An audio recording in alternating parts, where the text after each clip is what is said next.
Well, welcome everyone to our Unstoppable Hero interview today. We are honored to have Lauren Sult. She is a mindset coach. She also has her own coaching company, laurensultcoaching.com. And Lauren, you've been super lovely to all of us because if we show up on your website and we schedule a full session, our first one will be free if we mention Matrix Guard. Yes, your whole first session will be free. And I Wow. also do a little call at the beginning just to make sure it's a good fit. So it's the full session after that one. Oh, great. Oh, that's even better. So if someone's nervous about coaching, hasn't necessarily done it the first time, like no pressure, Lauren will just connect with you, suss things out, and then you get to choose what you want to do. Yep, that's exactly it. Oh, well, thank you so much for doing that. That's really, really kind. Of course. And yeah, the other thing and this is how we pretty much connected, is that you're doing a program currently on Facebook, soon to be on Instagram, it sounds like, called your 52 Weeks of Courage. Yes. And that's everybody knows that like courage, facing our fears, leaning into that sticky, uncomfortable, scary stuff in life is what jazzes me up. So as soon as I learned about you and what you were doing, I knew we had to connect. So I'm really excited that you're here today. Yeah, thank you. Thank you so much for having me. Another reason why I was really interested to talk to you is because what I hope for these interviews in general is that people will hear other people's stories of how they've faced their challenge in life, like leaned into it, gone through it, and on the other side have come out a little bit stronger, maybe a little bit more powerful, so that everybody's encouraged to kind of own their own challenges and accept the fact that it's messy and that's okay. Yeah, absolutely. So the bulk of it started about 5 years ago. I had been in corporate America for about 11 or 12 years. Mm-hmm. And I was good at my job. I liked part of it, but it was not fulfilling me at all. Mm-hmm. I went on this sabbatical that was a huge leap of faith. And I went to 14 countries, and it was on my own, and it just blew my life open. It was so awesome. And then I came home just for a little while to go back to work, and I fell into this chronic pain within 2 months of coming back to my desk. And I was in so much pain I had to leave my job after some months. So there I was in pain all the time. I couldn't work. I couldn't use a computer. And so I had to figure out what I was going to do with my life because it wasn't going away. I had surgery anyway. So I did a lot of really deep work. And then I ended up going into a program for coaching, and I fell in love with it. It was the first time I felt connected to something. The work that I did within that really helped me get on the other side of my chronic pain. And even though I don't work at the computer a lot now, I'm not in pain every day at all. And I was debilitated. I couldn't work at all. So I was able to develop tools and strategies and figure out how to get on the other side of it, especially by working through my emotions and my challenges rather than around them, like avoiding them. That was a big strategy of mine for a really long time. Yeah. And it turns out it doesn't work. So yeah, wish it did, right? Yeah, I mean, that would be really easy. But no, it didn't work. And so within the coaching, I developed this project, the 52 Weeks of Courage. And yeah, that's where you met me, was in that. So one of the things you said, like you fell into chronic pain. Yeah. And that is such an interesting way to describe the journey into pain. Yeah. I haven't really thought about why I use those words. Yeah. But it felt like a descent for sure. It felt like it wasn't my choice, and it felt like going down, Yeah. like falling, and it didn't feel like my choice. I think that's the main thing. Yeah. And that's a frustrating place to be, for sure. Yeah. Yeah, and that's when I think about the times I've been in the place where I'm like, I have no control. Like where we're at right now, really, with coronavirus, right? Like these moments that are so challenging because they're like screaming at us that we control very little. Right. You know, for me, it's been really easy to like go through like sadness, anger, and ultimately I always end up, like, at least for a little while, in hopeless and helpless. Yeah. Yeah. And all of that is totally normal, you know, as you know. Yeah. And that cycle of emotions is what we have to do to process our feelings around it. So it makes a lot of sense. And it doesn't make it easier. That's for sure. But it is how we process. So rather than denying that you're feeling those feelings, being in them moves you through them so much faster, is what I have found. And so there was a lot of denying the pain that I was in, and hoping that it would somehow just magically go away on its own. And I did just a ton of self-development even before the coaching, but it does take a lot of trying multiple things. You know, I must have read 15, 20 books about habit changing and chronic pain and all these things. So just persevering is one of the things. Like, keep trying. If that doesn't work, all right, now you know it doesn't work, and then just try something else. So because like so I'm hearing kind of like two narratives. I hear the story of the Lauren who was like I have no control over this. I fell into this. This is horrible. I want to avoid it. And I'm also hearing this other narrative that was happening in there of, but you're gonna persevere. Yeah. Like, you're gonna somehow keep trying, keep reading another book, keep going. You mentioned a surgery. So like you were trying all kinds of things, it sounds like. And I'm so curious, what do you think allowed you to not always not get trapped in the pain and not just the physical pain, but the emotional pain of your challenge? I did. Okay. I did get trapped in it many times. You know, with pain comes a variety of things, including depression and anger and all of that stuff. And I had to live through all of that. And that part's not pretty. That's it, but it is something that that I think can make you stronger at the end, because I know that I can survive that. And I know that I can help other people with it too. To get on the other side of this kind of thing, you kind of have to choose, am I going to choose strength in this, even if I don't feel strong? And so I did over and over, even in the times I didn't feel strong. And you just have to give yourself space and all of that stuff. But once, it was funny, there are 3 modules in the coaching program that I did. And in the first and second one, I could barely move. I was in so much pain. I had to bring my own chair to sit in, because the chairs were awful. Oh, wow. And I mean, to everybody, they were awful. It wasn't just me. And then in the last one, I still brought my own chair, because I'm no dummy. They were still uncomfortable chairs, but I was okay.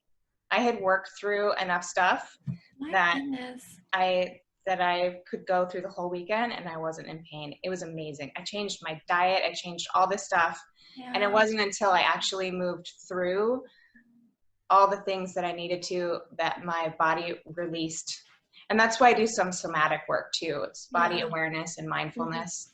And it makes a big difference. Man, I mean, I would imagine that there are people with chronic pain where maybe no amount of like inner work would remove the pain. It's not actually, it's not removing it. So it's hard to talk about it semantically, because it's a lot of it is, sometimes I'll still feel pangs in my lower back or something like that. And now I know, because I've done a lot of research about physiology and how your neural pathways fire and your brain interprets pain signals and all this stuff. I know, yes, that is a pain signal that's being sent. No, my body's not in danger. And then I breathe and I release it, and the pain might still be there, but it's not painful in the same way. The perspective of it has changed. It's like it doesn't get magnified into a beast that's uncontrollable. Yeah, and what can happen is that you get the pain, and then it magnifies exponentially because your fear around it magnifies. Right. It like does a cascade effect in the body. Right. Yeah. Wow. So it's so it can be kind of complicated, but it's a really, really fascinating process. And if you can kind of get a handle on how to hack the system in a way, then it's like, it's life-changing. It really is. And being able to do things like meditation, calming your nervous system, if you can turn that down, then that makes a huge difference. There's all of these strategies around that. And with our society being so focused on being at the computer all the time, there are all these people who are newly in pain. And they don't know how to deal with it, or in jobs that they can't stand, which it's like the double whammy of terribleness. Sure. So one of the things I'm getting from this is that our bodies are trying to tell us things all the time. And if we are disconnected from those messages, we can't make changes that will maybe make the body happier, right? Or less prone to like injury or illness and that kind of. So I guess like my earlier statement was like, I don't want anybody to feel like we're saying, hey, deal with your shit and you'll magically be better, right? Because we don't know their like medical background or anything like that. And yet there's also this truth that the body is informing us all the time about that job isn't for you, right? You're miserable, and like every time you go into work, you're angry, so you're tensing up, and that's causing you to have some back pain or whatever. Like that's overly simplified, but like it is, that every day magnified. And I actually call those markers. So if I feel like a pain in my leg or my back or something, then I stop and I think, what just happened, what's happening right now, and what am I worried about is happening in the future?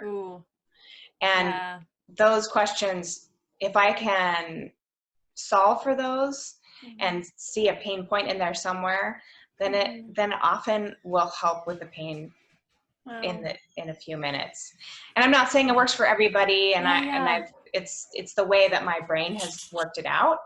But there are strategies like that are possible to find and use. And it's like you can breathe in and just let go of it, because if your brain can figure out a thing, then sometimes it can release around it. Well, I think it's so like Western culture, like I feel like we have this, like it's like, oh, the mind is one thing, your body is another, your feelings are another, right? And like no, it's all connected, right? And like we may not understand it all, right? But it is all connected. And to the extent that we don't that we can't listen to whatever part of our trio, right, that we don't have access to, we're missing out on a huge part of who we are and the messages that are trying to tell us what, like, you know, what makes us happy, what doesn't make us happy, what's giving us meaning and what's not giving us meaning. And all of that stuff just,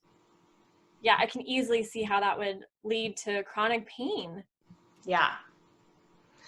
Yeah. And, you know, some of it is structural too. And then that's a whole nother thing. Sure. And, you know, that complicates stuff, obviously, Yeah.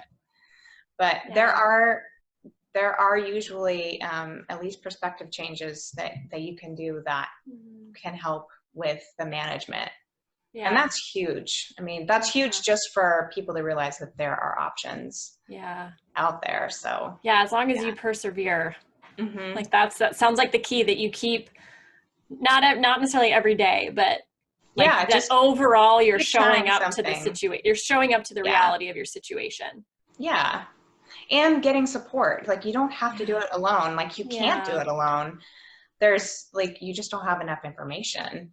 And so finding people physically who will support you, and books and other things like that. Like,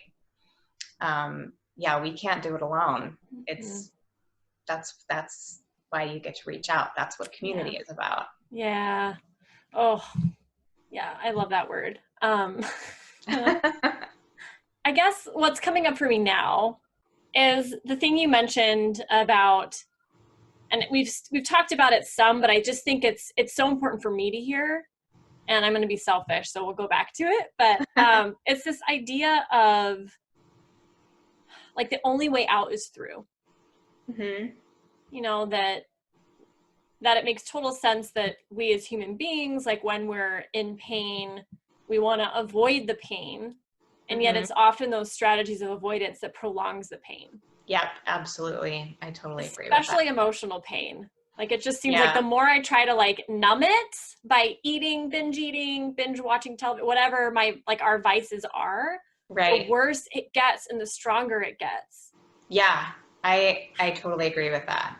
And it can take all these different forms too. So one of the things that I just recently stopped drinking for a while, just to, you know, just to try. And because during this time, it's like you pick up a drink, you can drink every day, and it's you're not driving anywhere. And it's like happy hours on you know, on Zoom or whatever, and it's, and I know that it's not, it kind of kills my motivation, and so it leaves me in this kind of state of stasis if I am doing things that, you know, like binge watching TV or drinking more than usual, stuff like that, then it means that I'm not creating.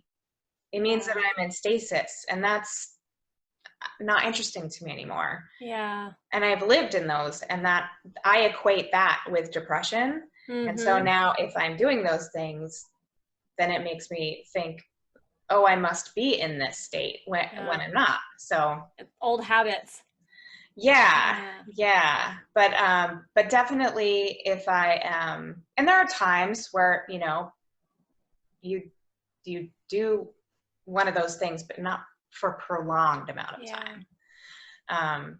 Because sometimes I just want to mindlessly look at stuff for a while, and whatever. And that's why they're so tricky though, because like the same activity can be beneficial. Like, it can help recharge your brain, right? Give you like your mental capacity a nice break. Or it can be used to numb out and avoid the stuff that you really need to face. You know? Yeah. So there is definitely the moderation thing there of knowing, because a lot of times I'll think, am I doing this just to be entertained, or is this, you know, am I in my 6th episode or the end of a season in a day? Like, you know, then that's that's something else. And it's like, but the more we're not, again, like in touch with our body, like, so only from my own experience, as I've gotten curious about, okay, Catherine, like, when is your Netflix watching crossing the line into negative rewards? for a while, it's actually giving me some benefit, some constructive, whatever. And then at some point it's taking away. Right. And it's totally like deleting, and I'm now stuck in stasis, getting depressed, all those kind of things. So as I've been curious about it, like, it's like coming from my body, there's an emotional shift in me, and my thoughts kind of change. But if I'm not connected here at all, and I'm just like off in the mind that somehow feels like it exists outside of myself, you know, like I'm gonna, it's like I get caught in my vices, like my pleasurable coping mechanism, the positive coping mechanisms become vices. Right. And I don't realize it until they're like capital V vice. Yeah. And I'm really feeling shitty. Yeah. Right? Like, whereas the more I'm in my body, the more I'm listening, like, I might be able to catch it sooner and not suffer as much. Yeah. Yeah. And then it's the thing of, if you have a habit, you can't just break it. Right. No. You have to replace it with something else. Totally. So then what is the thing that you replace it with? And is it satisfying? Like, finding what is the satisfaction you're actually craving? Yeah. And then that's a super interesting thing to figure out, and then find a different way to satisfy it. Yeah. Because if recharging is what you're looking for, then doing something creative is maybe not it, unless that recharges you. You know? Right. Exactly. If you're looking for downtime rather than output. Yeah. You know, so just being mindful of like what it is that you really want out of it, and then finding that a different way. Yeah. Oh, there's so many layers, which I guess comes back to being like persevering through all of it. And I think like having a lot of like grace throughout the whole process. Absolutely. I was just going to say self-forgiveness. Yeah. Because we're not going to do it right. No. All the time. Even never. Like, how many times? I don't think I'm ever going to magically be free of self-destructive vices, right? Like, I just hope that over the course of my life, I'm more aware of them, and I'm more like choosing them versus them choosing me. Yeah. Like, I feel like that's a really good outcome. But yeah, the moment we become our own worst enemy and use our struggles as punishment or as like validation of like, oh, I suck at this, so therefore I deserve to keep feeling sucky, or what, like all these horrible things we do to ourselves just makes it's like adding the non-necessary suffering onto the necessary suffering. Right. You know? Right. Like, yeah. I mean, we have enough, for goodness sakes. We do. The reason I started it on January 1st, which I did not mean to do. It was not supposed to be a resolution. Like, that's not what I was planning, but I just had this idea, mostly formed idea in one day. And I thought, I'm going to do something to scare the shit out of myself once a week for a whole year. And I want other people to do it with me. And since then, I've tempered the scare the shit out of myself, because I don't want it to be totally synonymous with the opposite of fear, because fear doesn't have to be the center of it. And that took me, I don't know, 10 weeks to figure out. I can't remember what week it was, but I was like, this doesn't have to be about fear. Yeah. Courage isn't the opposite of fear to me anymore. And that was a huge shift for me. But yeah, I wanted it to be an inspirational space for people to be able to be courageous and supported and accountable, so they can put their own whatever week they're on, or they can just do random acts of courage and put them on there. I want a shirt that says that, random acts of courage. Yeah. I would like one of those too. Yeah. Hope you find one. Yeah. And it's the reason that I started it is because I was feeling stuck. And as a coach, I felt like I want to figure out a method for myself. If I'm feeling stuck, what's the way to get unstuck? Well, do something really brave. Yeah. So I've been doing that, and it's been awesome. It's been so fun and scary. I mean, definitely. Yeah. That's been in there, But. Yeah.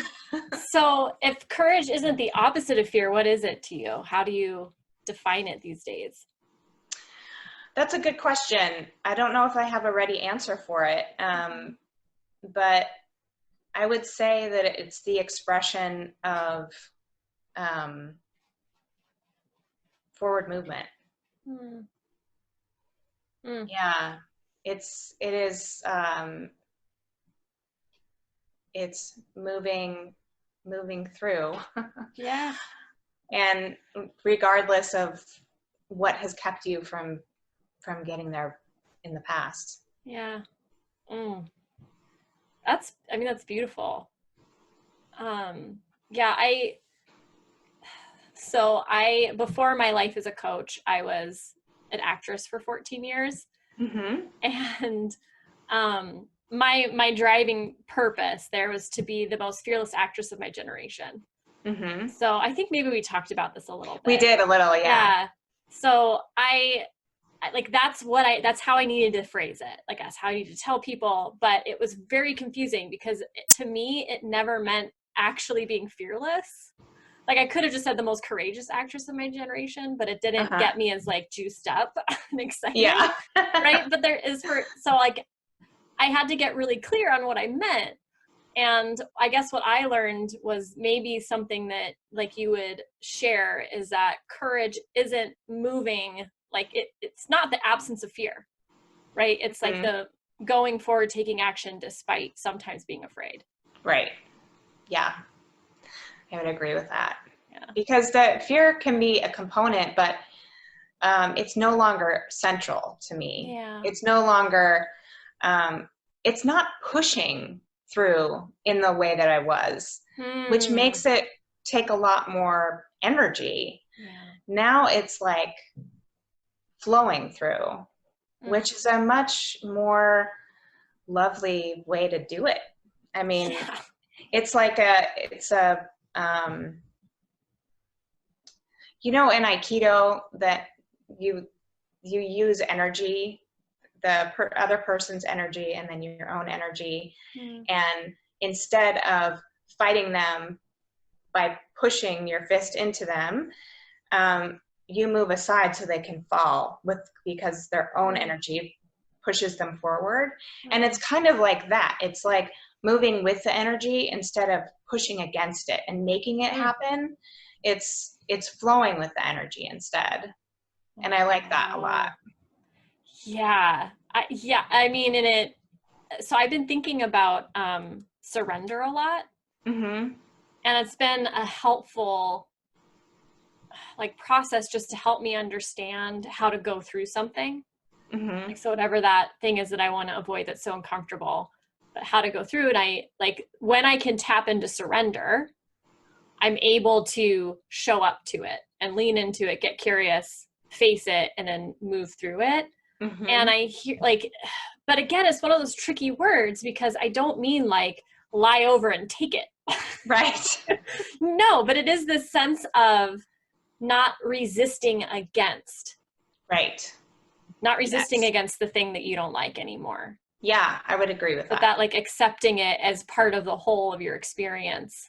And something else that that has been a guiding factor in my whole coaching journey. I used to nanny this boy. He was 3 at the time, and he would say, "Let's just try." And he'd just like shrug his little shoulders and because I'd say, you know, I don't think we have time, and he'd go, "Let's just try." And it made me realize how much I was saying no, for one, which was shocking.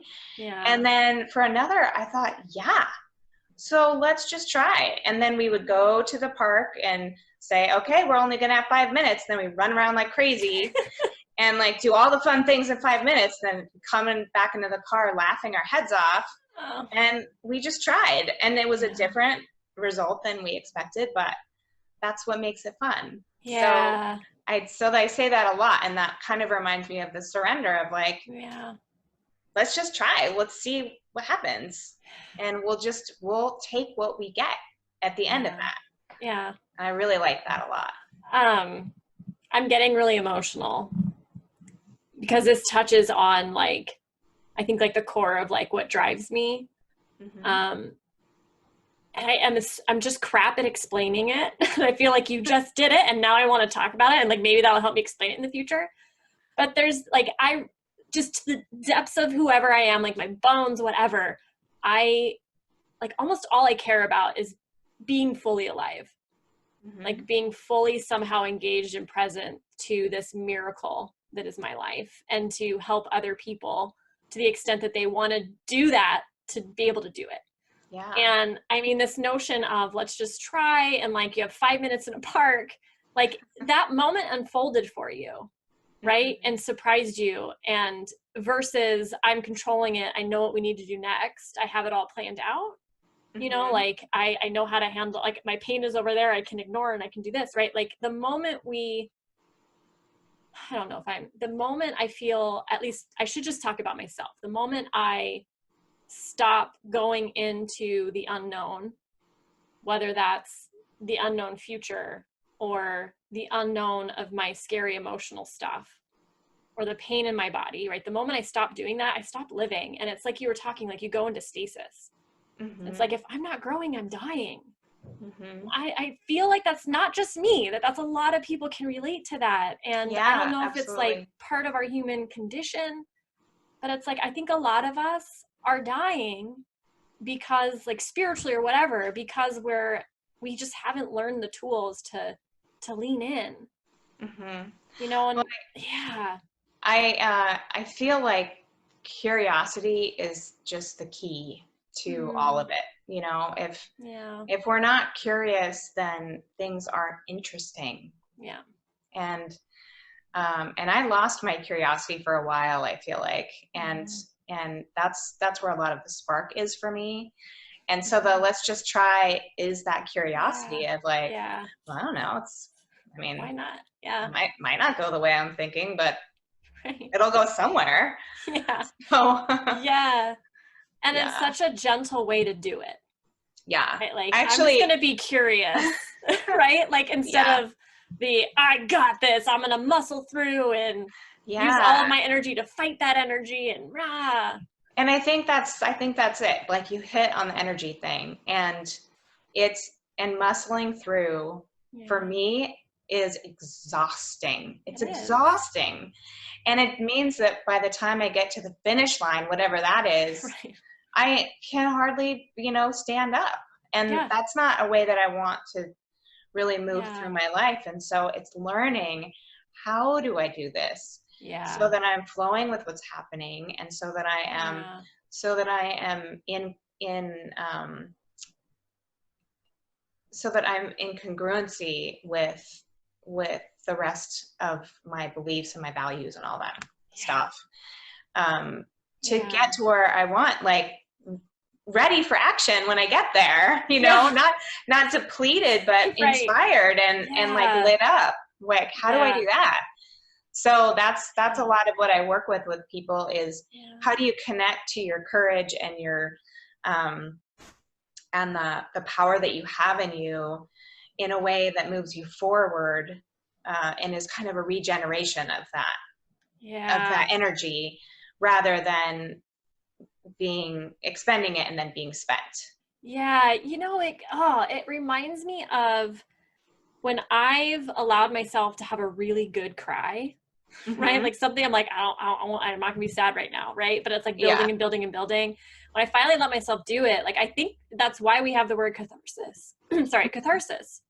Yeah. Right? Because there is these moments of emotional release that we've been preventing. But once we go through it, we're like, I actually have more energy now. Like that actually like gave me something. Yeah. And I can keep going. I can keep persevering. Like there's muscling through isn't sustainable. Right. And it's that recognition too of when you're doing something that is really like gives you energy back. Like when I'm coaching, at the end of a coaching call, I'm like, I want to go for a walk. I want to like do whatever. I have so much energy. I'm so excited and pumped. That is a good thing for me. That's a positive, restorative, empowering, very empowering thing for me. So what empowers you? Like what keeps you going? The whole, like, what gets you out of bed in the morning is kind of true. It's like, I hate it, but I don't know why, but it drives me nuts. Like, for so long I didn't have a reason. Yeah. And so it would irritate me when people would say, you know, yeah. But yeah, it's like, what drives you? What do you really, want in your life? Yeah. And allowing yourself to want that and uncovering what that want is. Because I think a lot more people than you would think don't allow themselves to want. Yeah. It's scary. Yeah. It's scary. Because then if you don't get it, then, you know, then you're disappointed. But so they're afraid to even bring it up. Yeah. And so tapping into that, what people do want is so powerful, because then it means you have a path. You can get there little bits at a time.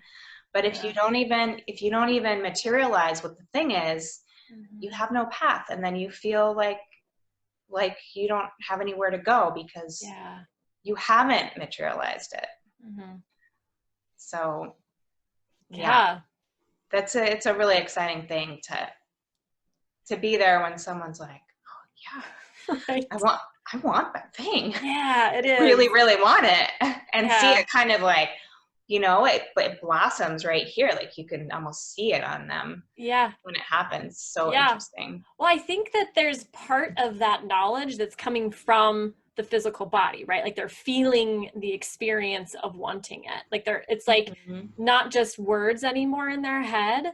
That moment of awakening is like a physical and mind awakening. So like, as a coach, like, we can feel it. We can, if we're lucky enough to have a visual, we can also see it. Yeah. And it's like, there's nothing like it. Yeah. It's really lovely. What is something courageous that you would like to do? My stomach just went. Yeah. You don't have to answer if you don't want to. But like, so here's the thing, like, fear and excitement, right? Anxiety and excitement are the same physiological experience, right? Yeah. So it's just it's partly how we label it. So that was also excitement. Gosh, what do I want to do? I feel like I live most of my life on the edge of what's comfortable. You know, like, every day I'm like anxious or fearful about something. Yeah. So I've, you know, because you've been lovely and helping me out, but I've been building and soft launching TMG Connect. That's required a lot of courage. A lot of courage. So and it's been such a wonderful ride. And over and over and over. That's one of the things. It's like, a lot of times we think as something being one courageous act, but if you're building something like you're doing, then it is, you know, it's like 25 courageous acts a day. Yeah. You're reaching out to people, and if you're pitching your idea, and if you're all of those things, and those are, I mean, amazing job. Yeah. Thank you. You're doing it. Yeah. I used to, when I was the most fearless actress of my generation, and like, that was what was driving me. I used to think, so I guess I'd say early on my fear journey, in my courage journey, I used to think that one day I'll have mastered auditioning, right? Like, auditioning will never make me nervous again. But what ends up, like, what I've experienced is, like, as I, like, curiously tippy-toe outside my comfort zone, right? And I'm like, okay, I'm being courageous. Like, your tolerance for that level does build. Yeah. Right? Yep. But that doesn't mean you stop stepping outside your comfort zone. Right. Like, so if your comfort zone starts like this, after a while it's like this, and then it's like this, and then it's like this, and this, and this, and this. But I remember the day I realized that, and I was so pissed. I was like, why? Because I'm never gonna, like, be free of this, like, roller coaster, like, of adventure, you know? Like, because it's like what drives me, it's what gets me up in the morning, and at the same time, it's hard. Yeah. Like, there's, you know, I'm getting better at, like, doing the surrender dance and using the energy and stuff, but it's still like, it's intense because I'm always uncomfortable. Yeah. You know, like I have to find times to like become safe in a way that's like healthy and not binge watching, all that kind of stuff. So I'm still growing a lot, but it's, this, I don't know, like this notion, like that's what I love about life. Like we're never done. Yeah. You know, until the moment we die. Like we're just not done. And being in harmony with that is really helpful. Of like, no, there isn't really an end to learning, but isn't that great? Right. You know? But one of the things that I say a lot is you only have to do something for the first time once. Because, you know, like once you've built a website, that's the last time you have to do that for the first time. And the second time may not be like a ton easier, but you're starting from a different place. Yes. You know, so that's really helpful. And just having all of these different steps of knowledge that are getting you up further. Well, and it's not unlike a video game where like you're powering up, like you're leveling up your character.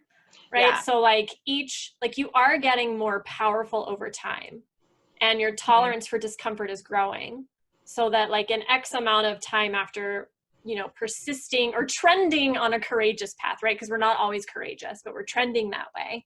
Right. Like we really do build our capacity to engage fully with life. And like what the doors that open there are, I mean, they're limitless, right? Like in so many ways. Like I don't know.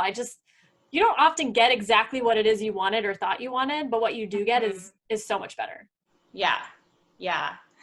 And I think that you're also, what we've kind of skirted around is that downtime is so important, and allow yourself to not be reaching all the time, and really celebrating when you've done something and not just going on to the next thing. Like a lot of my clients have a hard time celebrating. The more ambitious they are, the less they celebrate.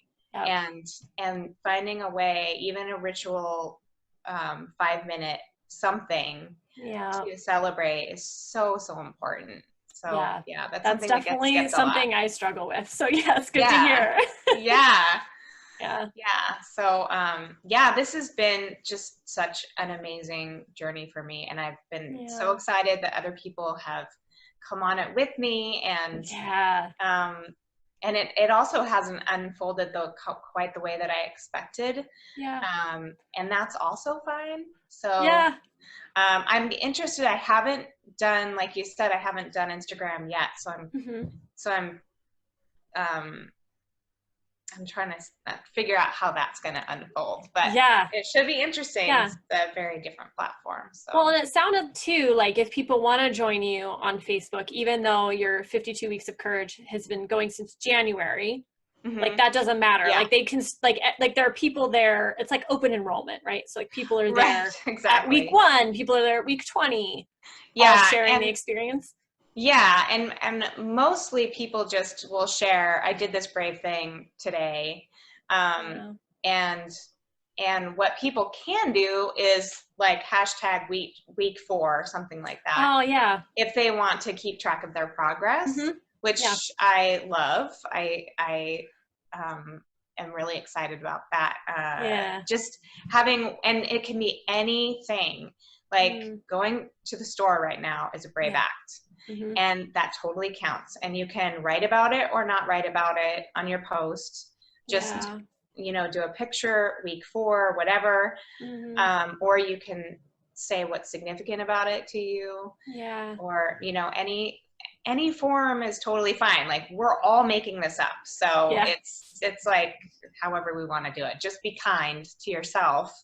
Please. And kind and commenting with other people. Because we're all in it together. And everything counts for sure. I mean, I'm so glad you said that, because like, I definitely like compare myself to other people. I wish I didn't, but I do. And so like, sometimes I'm like, oh my gosh, that person's like free climbing, blah, blah, blah. Like that's insane courage. Like I can't even You know what I mean? Like, Yeah. there's but this notion of courage is a personal experience. Mm-hmm. And yeah.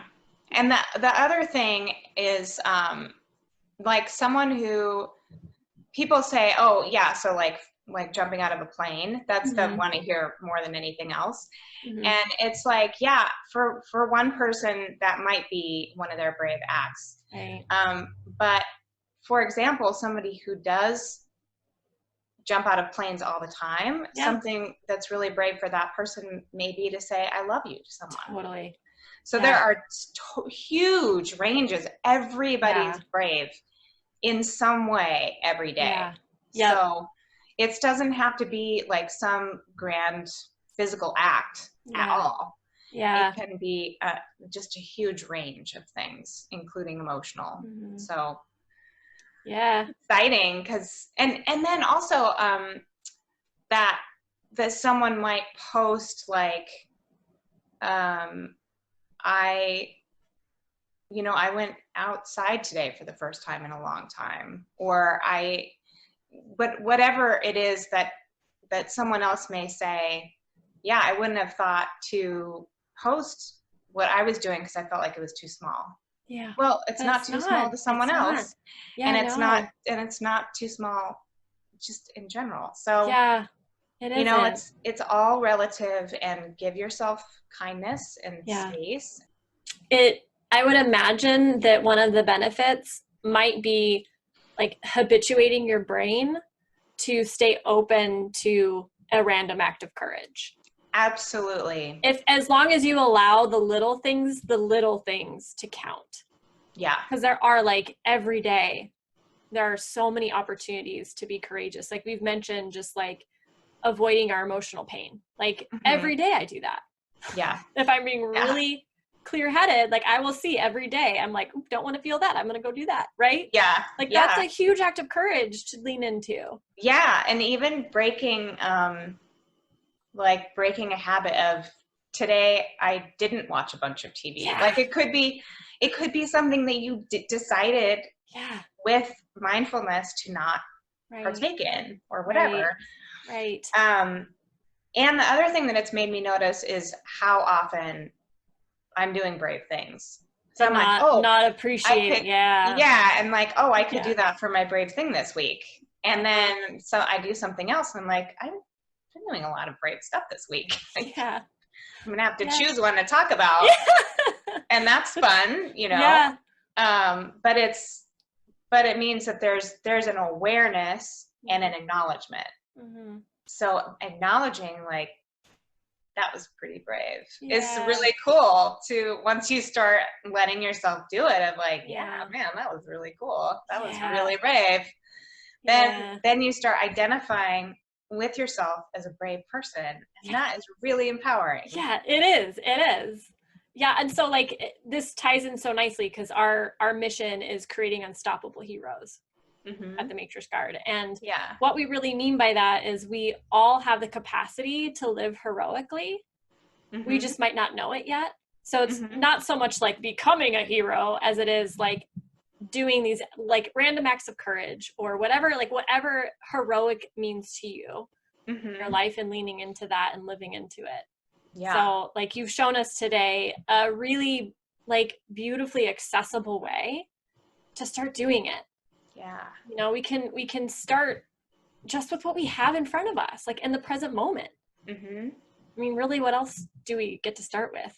Anyways.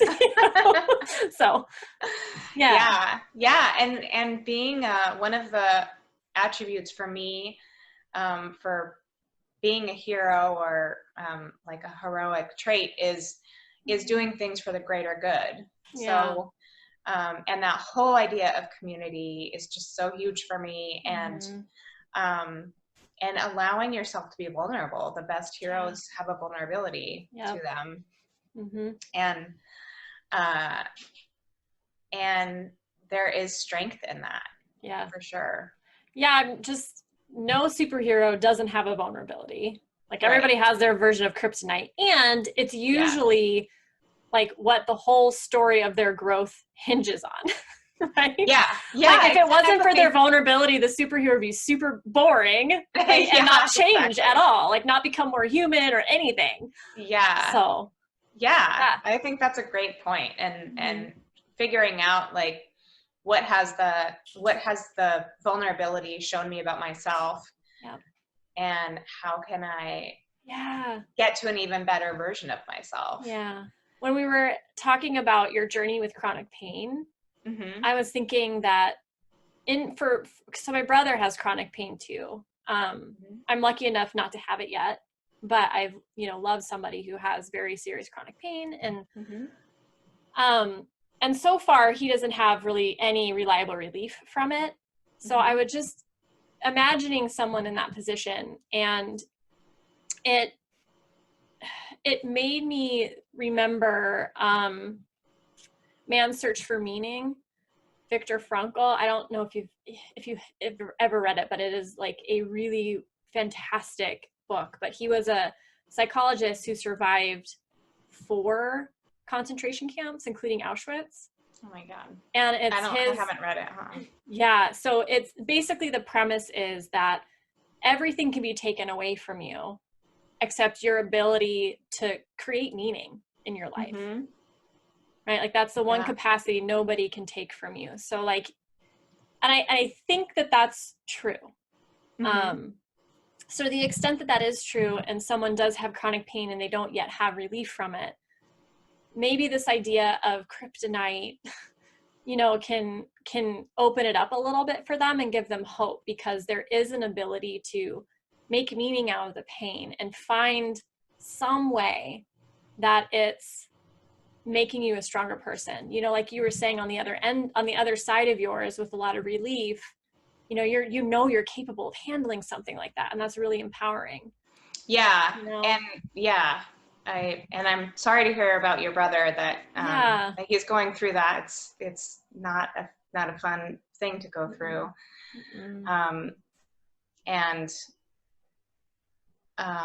One of the things that I did is go to a chronic pain mindfulness class. And that was super helpful, very helpful. It's sometimes available through a hospital if he's insured. Yeah. And it's a meditation mindfulness class, and that was very helpful. Wow. Okay. And I also went to some chronic pain free classes through Bastyr, which is like an alternative medicine college here. I think it's, anyway. So one of the ways that one of the teachers explained it to me as far as how our brains interpret messages is there's like if you have a pebble in your shoe and you have to walk a mile, that pebble is going to drive your foot crazy. Right. But if someone tells you there's $1 million at the end of this mile, but we're going to put a pebble in your shoe, you're not going to really feel the pebble very much, Yeah. So it is some of it can be the way that your brain is interpreting the messages. And that's a lot how I have dealt with, and am still learning how to deal with it, is what are the messages that surround the actual thing that itself. Right. And so that's one of the techniques that I use. Oh, that's great. Around it. But the mindfulness is really helpful. I definitely, that's one of the first things that I recommend to people is just to see what feels good to them, if that is something that they want to look into. Yeah. Well, I'll definitely pass along all the info for sure. And thank you I'm glad we got to share that, because I'm sure there's going to be listeners that are like, what did she do? How did she? Who did she? So that's great. Yeah. And there's I feel like we could just keep talking forever, but I'm going to kick myself because there was a great podcast, and I think it was on the Physicians Committee. Anyways, it was a podcast where they had a lady come on who was an athlete, got injured, and then that triggered, like, even as she healed, it was no longer injured. Her body still registered the injury.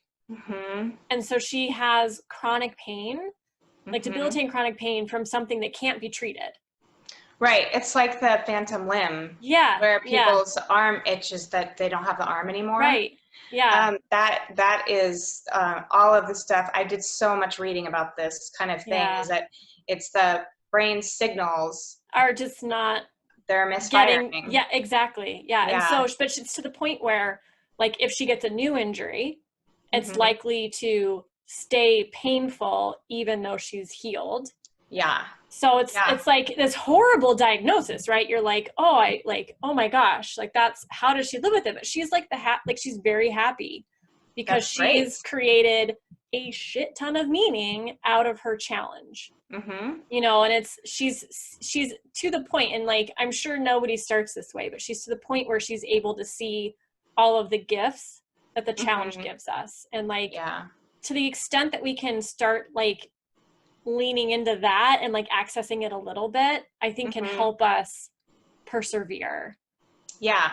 You know. Yeah, and I think the meaning part is very important and can help move us forward.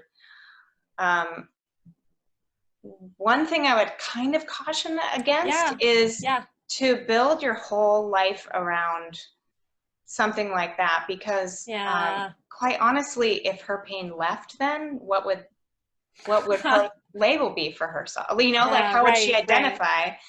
So Yeah. having being able to release some of that can Right. be helpful too, because if you're Yeah. building a new story, Right. that it can still encase you. Right. Like you don't, it's another way of falling into the trap of I have no control. It's defining who I am, just Right. in a more like positive way, but Yeah. it's still maybe a And I prison don't, of sorts. yeah, and I don't know her story. I don't know anything around Yeah. it. So, but it is interesting because we form stories Mm-hmm. at certain times of our lives, and Yeah. they work for that time. And then in a new time of our lives, those stories may not fit. So it's just a reminder Yeah. to be reviewing our stories and seeing Yeah. how accurate they are Yep. currently. And because those things can protect us at a time and then kind of Right. screw us later. It's the positive coping switching to like vice, right? It's that same thing again. Like a blessing can also, like, oh my gosh, the duality of things is such an illusion. Yeah, it's totally true. Yep. Yeah.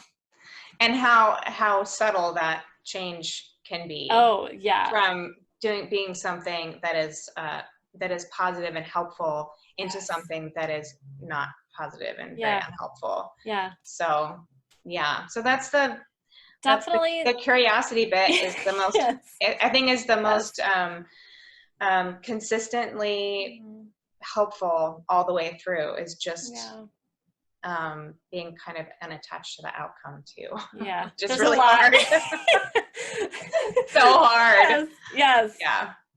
Well, I'm glad to know you're part of my community, Lauren. And yes, me too. We're in this together. Yeah. And I'm glad I'm not doing any of this alone. Yeah, I'm glad that none of us are doing it alone. Yeah. And one other thing, thank you for saying that, is so I've been hearing lately from a couple of my clients that their community, they've talked about their community, their friends, and then gone a little bit more into the traits of those people, and it sounds as an outsider that their friends are not actually being supportive of them in a positive way. And so my I don't know advice, but is to kind of check in on your feelings about your community. Do they make you feel good at the end of a conversation? Do you feel positive about interacting with them? Or do you feel like very confused when you hang out with them? Do you feel like your feelings are hurt a lot? Like, you know, to just kind of take a look at that and see, is your community actually supporting you? Right. And then, you know, reach out if that's not the case. Yeah. One of the best things we can do to help ourselves be resilient is to have the kind of community you're describing, of supportive community of close-knit people. And it doesn't have to be many people. Yeah. We don't have to be popular to benefit from, you know, relationships and all that kind of stuff. So absolutely. Yeah. But recognizing when people are really good for you and to hold those just the highest in your friend group. Yeah, because we can choose our friends. It's harder to do that with family, but we at least can usually choose our friends. Yeah, exactly. Yeah. Well, I would love to end on, well, I guess with my kind of silly set of questions that I like to end every interview with. Okay. Because I don't know why, I think they're fun. So the idea behind them, and it's only if you're game, but the idea behind them is I'm totally stealing from the end of the Inside the Actors Studio when it used to be on with James Lipton. Yeah. I've changed the questions. I didn't steal that bad. Okay. So if you're game, that's what we'll do. They're meant to be answered relatively quickly, so you don't have to like ponder them. There's no right or wrong answer. They're meant to be silly and just whatever comes. So let's try. Okay. Let's try. Sound good? Yeah. Okay. If you could live in any cartoon, which one would it be? The cartoon one. It's funny because I tried to think of it and I couldn't really come up with a great one. What book? I mean, The Simpsons, I guess. The Simpsons? Okay. I don't know. There's so many more questions I want to ask you, but I'll let you off the cartoon hook. What's your superpower? My superpower is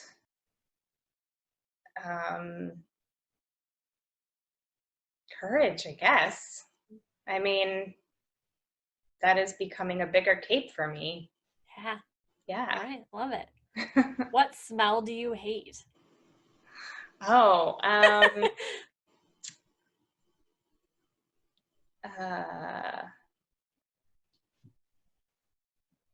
was gonna say skunk, but I smell it all the time with weed now, and it's like not that bad anymore.